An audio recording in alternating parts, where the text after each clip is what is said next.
आप घटनाओं का सामान्यीकरण क्यों करते हैं? कुछ एक घटनाओं को आप ये क्यों कहते हैं कि ये तो पूरे कुएं में भांग घुली हुई है?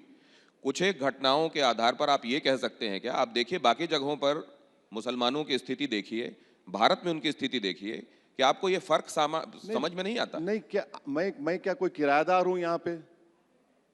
वहां क्या हो रहा है, यहाँ क्या हो रहा है, मुझे क्या करना है? मैं देश का हूं ना, देश मेरा है, मैं देश की बात करूंगा। आप मुझे क्यों ले जाकर मिलाते दूसरी जगहों से? मेरे अब्बा दादा तो वहां से नहीं लॉ आए। एंड ऑर्डर वाली सिचुएशंस में भी वो जो हिंदुओं से जुड़े हुए मसले होते हैं, उनमें आप उतने मुखर नहीं होते हैं। आप उन मुद्दों को जरूर कौन पकड़ लेते हैं कौन कौन, कौन नहीं, जहां पर आपको ये लगने लगता है। अब जैसे आप उत्तम नगर की घटना का जिक्र कर रहे हैं, आप गंगा में हड्डी फेंके जाने के संदर्भ में भी उसका जिक्र भी इस तरीके से कर रहे हैं। एक वीडियो आपको वो नहीं, बात बुरी नहीं लगी? आपको ये नहीं लगा कि इतने सारे हिंदू उससे एक आहत होंगे? सुनिए, एक वीडियो नहीं है उन बच्चों ने गोश्त खाकर हड्डी फेंकी, ये कहानी बनाकर डाल दी गई। नहीं तो फिर और आप ये भी कह रहे हैं कि अगर ऐसा किया है तो गलत अच्छा, क्या किया है? दूसरी उसमें तो बात, गंदे नाले आके मिल रहे हैं। नहीं, दूसरी बात, कौन सा कानून है बताइए? आप संविधान की बात कर रहे हैं ना, कौन सा कानून है कि गोश्त नहीं खाना वहां पर? कौन सा कानून है बताइए आप? भावनाओं को आहत करने वाला कानून है? नहीं, देश, धार्मिक भावनाओं को नहीं, आहत करने वाला नहीं, कानून है? बिल्कुल नहीं, देश भावनाओं से नहीं चलता। आप अपने आप को कॉन्ट्रडिक्ट कर अरे ये दिए। तो कानून है। अरे, आप धार्मिक भावनाएं किसी की आहत नहीं कर सकते। अरे गंगा जी, गंगा मेरे माँ मेरे हिंदुस्तान दोस्त, के लिए, भारत देखिए, के लिए, हिंदुओं के लिए, सनातनियों के लिए क्या है, ये आपको बताने की जरूरत है असद भाई? बताने की जरूरत नहीं है, मगर देश कैसे चलेगा? देश कैसे चलेगा? मेरी भावना क्या क्या होगा? रमजान के 30 दिन में रोजा था तो शराब की दुकानें बंद नहीं की आप। तो आप ये कह रहे हैं कि अगर हड्डी फेंकी भी गई तो सही किया गया? सुनिए एक मिनट, इस क्यों शराब की दुकान आपने बंद नहीं की? क्योंकि शाम में 7 बजे आपको पीना है, वरना नहीं पिए तो आपका मूड आउट हो जाता है। क्या मैंने कहा कि शराब की दुकानें बंद कर दो? तो आप ये कह रहे हैं तो कि जो मैं रोजेदार हैं उनमें इतना संयम नहीं है कि दुकान खुली होगी तो जाके नहीं लेंगे, नहीं पिएंगे? नहीं, चीख मत मारिए, चीख मत मारिए, आराम से बात करिए, सुनने तैयार हूं। ब्लड प्रेशर बढ़ जाएगा, आप पानी पी सकते, पीजिए आप। सुन तो लीजिए, वो बच्चों ने कौन सा कानून का उल्लंघन किया?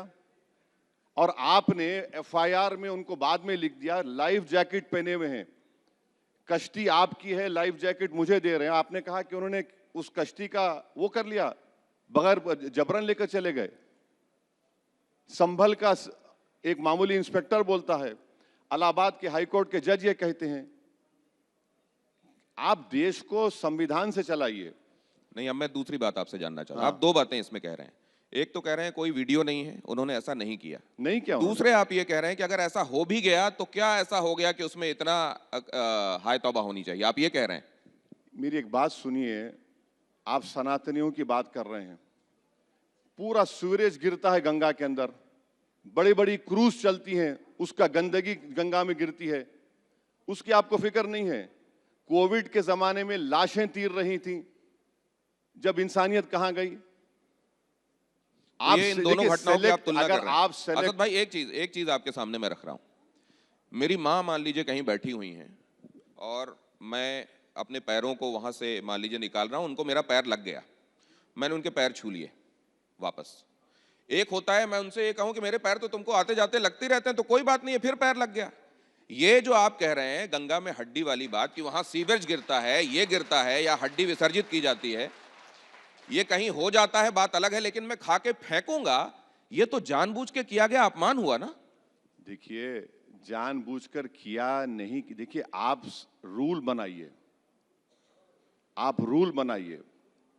और अगर कोई अपनी माँ को पैर लगाता है तो हम तो माँ को पैर लगाना दूर की बात, हम तो अपनी माँ की तरफ पैर भी नहीं करते हैं। बिल्कुल, हमारे लिए गंगा जी वही है। सुनिए दूसरी बात, देश हमारे लिए भगवान नहीं है, देश की पूजा नहीं करते हम मुसलमान हैं। आर्टिकल 25 पढ़िए उठा के, प्रियम्बल पढ़िए आर्टिकल देश के संविधान का, लिबर्टी, इक्वालिटी, जस्टिस की बात करता है। इस देश में कई ऐसे लोग हैं जो किसी भगवान को नहीं मानते, अल्लाह को नहीं मानते, उनको क्या बोलेंगे आप? इसीलिए कह रहा हूं कि देखिए, मैं आपकी आस्तिकता नास्तिकता की बात नहीं कर रहा हूं असद भाई साहब, मैं ये कह रहा हूं आप अगर किसी को बहुत मानते हैं तो मेरा भी ये फर्ज है आपको मानने के लिए कि मैं उसको भी एहतराम दूं, उसको भी मानूं। कौन सा माने आप? हमने क्या नहीं माना? कौन सा हिंदुस्तान एहसान ने किया क्या आपने? नहीं माना? आपने एहसान किया। एहसान नहीं, अब माना तो एहसान- एहसान किया, एहसान किया। और नहीं तो नहीं माना। ये तो एहसान- चित भी मेरी देखिए, पट भी मेरी हो गई है एक असद बात भाई। सुनिए, ये जो आपका मामला है ना, आपके सवाल की सोच जो आ रही है कि हम बड़े हैं और दूसरे हमसे छोटे हैं, बिल्कुल नहीं, बिल्कुल है। बिल्कुल यही नहीं, यही बिल्कुल यही नहीं। इसमें ज़हनियत के भावना सिर्फ मज़ाहिर आप इतनी कर रहे है, हैं। आपको बताने मैं की आपको आवश्यकता नहीं है देखिए, कि संविधान गंगा इस देश के लिए क्या है, आपको बताने की आवश्यकता नहीं है असद भाई। क्या? उसमें ये कहना कि उसमें अगर मान लीजिए कहीं कोई सीवरेज गिर रहा है, उसकी आलोचना होनी चाहिए। हाँ। उसमें हड्डी तो विसर्जित किए जाने की भी आलोचना सुनिए, नहीं। अगर लेकिन आपकी खाकर लॉजिक हड्डी अगर फेंक- आपकी लॉजिक को मान लिया जाए तो आपकी मां पर सूरज गिरता रहे और आपको तकलीफ ना हो, आपकी लॉजिक को मान लिया जाए उसी तकलीफ तो, के लिए और आपको ये तकलीफ नहीं हो भगीरथ रही है। प्रयास किए जा रहे हैं। और आपको ये नहीं, भी नहीं, मालूम होगा आपकी लॉजिक ये है कि नमामि आप गंगे सुनिए, और स्वच्छ सुनिए, गंगा के तहत आपकी बहुत लॉजिक सारे ये काम है भी कि किए गए। आपकी मां पर ये दोनों- सूरज गिरता जाए, मैंने आपको वही- तकलीफ नहीं, ना हो। बिल्कुल तकलीफ, अगर अनजाने में आप- पैर लगा, मैं वही कह रहा हूँ पैर कि वो का भी नहीं, गलत है। गंदगी गिर रही नहीं, है, ये दोनों गंदगी चीजों गिर, को आप आपको जो तकलीफ compare नहीं हो कर रही रहे है। हैं। अच्छा, मुबारक हो अब ये आपको। जरा देखिए, दो चीजें कही जा रही हैं कि वहां पर सीवरेज का गिरना ये भी आपके लिए तकलीफ दे होना चाहिए, बहुत ज्यादा तकलीफ दे होना चाहिए। बात बिल्कुल सही है, होना चाहिए।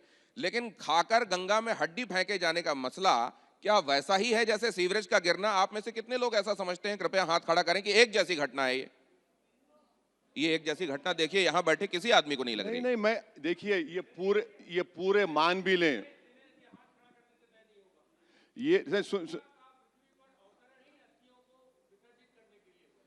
गंगा का पृथ्वी पर अवतरण ही अस्थियों को विसर्जित करने के लिए हुआ है। हेमंत जी कह रहे हैं कि ये हाथ खड़े करने से तय नहीं होगा। अब ये तो हुआ ही इसीलिए। सुनिए, आप और ये दोनों लड़ रहे हैं, आप तय कर लीजिए ना, पहले ना, ना, क्या ना, है। वो लड़ने आपके वाली बॉस बात हैं, नहीं। आप एक बात कर रहे हैं, वो अलग बोल रहे हैं, आप अलग बोल रहे हैं, तो आप मुझे क्यों बीच में ला रहे हैं? भाई, मेरा हाल फंस गए रजिया गुंडों में। गंगा जी, आप डिसाइड कर लीजिए पहले, आप दोनों क्या करना चाह गंगा रहे हैं। में अस्थियों का विसर्जन अलग बात है, और खाकर, उनका कहने का तात्पर्य है कि खाकर फेंका जाना अलग है, विसर्जन अलग है। आपको बोल रहा हूं, कोई वीडियो दिखाओ, आप वीडियो दिखा दो, अब टीवी 9 पे वो बच्चों ने किया। तो आप ये कह रहे हैं कि ये मामला आस्था का नहीं, पॉलिटिकल है? सुनिए, देखिए, ये एक पूरे यूपी में या तो बुलडोजर चलेगा या गोली चलेगी, और फिर नमाज पढ़ने, प्राइवेट जगह है तो नहीं पढ़ सकते, इलाहाबाद हाई कोर्ट को करना पड़ेगा।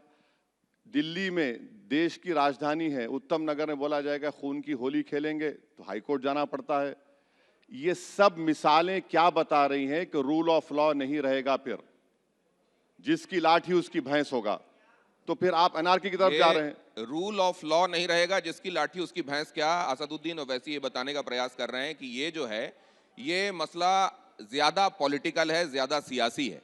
लेकिन अगर ऐसा है तो फिर जिन घटनाओं का वो जिक्र करते हैं, उनका सामान्यीकरण वो क्यों करते हैं? जैसे कुछ एक उदाहरण वो दे रहे हैं, क्या उनका सामान्यीकरण हो रहा है? अब इसको और ज्यादा ना लेते हुए, यहां मुझको लगता है कि उनकी बातों से आपको सवालों के जवाब मिल गए होंगे। नहीं, अभी मैं लूंगा, अभी आप बैठ जाइए प्लीज, कृपया शांति बनाए रखिए। ये एक चीज बड़ी अच्छी लग रही है कि आप सब इन्वॉल्व हो रहे हैं, और किसी सेशन की सार्थकता इसी में होती है कि लोग भी उसमें इन्वॉल्व हों।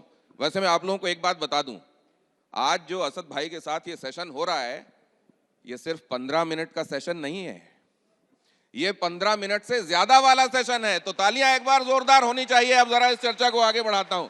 देखिए, 15 मिनट सुन के उनके चेहरे पर कैसी मुस्कुराहट है। वैसे लोग ये कहते हैं असद भाई कि आपसे अगर टाइम पूछा जाए ना, और 9:30 बजे हो, तो आप ये नहीं कहेंगे कि 9:30 बजे, आप कहेंगे 9:15, उसके बाद और 15 मिनट। मेरी घड़ी में तो आपकी घड़ी टाइम गलत है, मेरी घड़ी में कुछ और टाइम बता रहा है।